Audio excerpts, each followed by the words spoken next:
Hey tubers, it's Tony, and today I'm going to be making a junkyard video. So if you hear a lot of noise in the background, unfortunately that's what goes on at the junkyard. One of my subscribers has a 2005 Honda Civic sedan, and he would like to know the location of his MAP sensor, mass air pressure sensor, code P0108. He also has code P0113, which is a bad air intake temperature sensor. I'm going to show you where both of those are located. I want you to keep in mind that I've already taken most of this stuff apart on the engine to make the video shorter, and everything that you take apart, remember, goes back together in the reverse order that you used to take it apart. I advise that you snap photographs before taking things apart or make a video. So if you have any questions about where something goes, you can reflect back to your video or photograph to correct your problem. The mass or MAP sensor and the air intake temperature sensor are both located on the driver's side of the airbox. Here is your air intake temperature sensor. It has an easy connector, guys. You just push the little connector down and pull it free. There is your MAP sensor or mass air pressure sensor. Same thing, guys. Just push this little tab down and you can pull the electrical connector away from the sensor. Now, guys, to get to these sensors, it's pretty easy for the most part for the air intake temperature sensor, but to get to the MAP sensor, it is retained by a Phillips screw. Okay, so you'll need a Phillips screwdriver, and you don't want to strip this out, guys. You're going to have to take the airbox apart to get to this screw here, and I don't know why Honda decided to use these type of screws, because they always strip out. So what you want to do, guys, is you want to take the airbox apart. You want to go to this side of the airbox. Let's go over there. What you're going to notice, guys, is this airbox is retained by a number of 10mm bolts. You want to break those free, okay?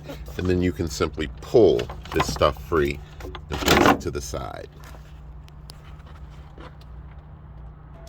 There are two ways you could actually get the airbox off, guys, to access that Phillips bolt that retains the MAP sensor.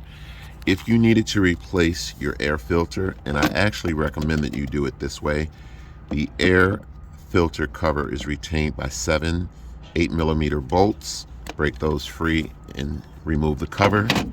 There's your air filter in the event that you should need to replace your air filter. The reason why I had you do it this way, guys, is because I want you to take special note as to how the air filter cover sits down here, guys. It needs to go back in the same way you took it out. So snap a photograph of it before you take it apart. Once you break those bolts loose on top of the airbox, this cover is retained by two 10mm bolts, one here, one there, and then on the side of the airbox, you're going to notice that there is a 8mm adjuster or tightening screw. You need to break that loose completely, and then you can pull this cover off. What you're going to also notice, guys, is there is a tube, rubber tube. I've already taken it apart to make this video shorter. There's a tube that goes from here back into the airbox. Break the clamp loose right here, pull it back, and then you can just pull the whole airbox free. And how do you get this off?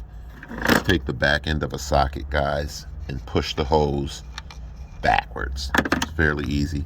Remember, it goes back on in the reverse order that you used to take it apart. Once you remove this cover, place that to the side, guys.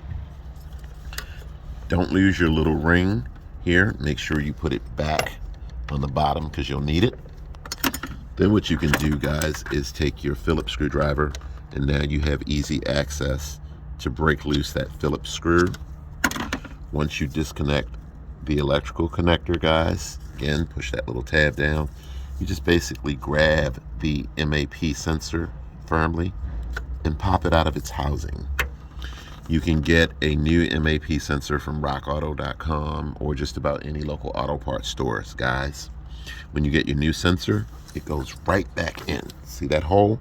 It goes right back in, just like you pulled the old one out. Just put it in its housing, push it down, put your retainer nut back in, put your electrical connector on, and you're good to go. For the air intake temperature sensor, code P0113, before you actually replace this sensor, and these sensors are really cheap. For the air intake temperature sensor, what you want to do is get a can of mass airflow cleaner and spray this side of the air intake temperature sensor. Spray it really good to clean it, let it dry off, and then reset your check engine light and see if that fixed your problem.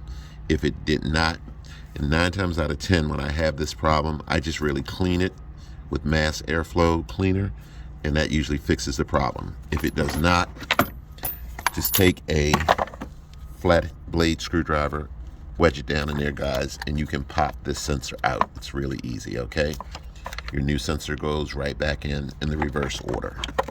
Remember, if you had to purchase a new air intake temperature sensor and a new MAP sensor, you want to reset your check engine light, put everything back together, guys, reconnect your battery cable, and you should be good to go for the most part. Again, I'm not going to show you how to take this stuff apart and then put it back together in this video. Make a video as you take this stuff apart, snap a photograph as you take this stuff apart, and you should be good to go. So I hope this video has helped you, and thanks for watching, guys, and I will catch you next time.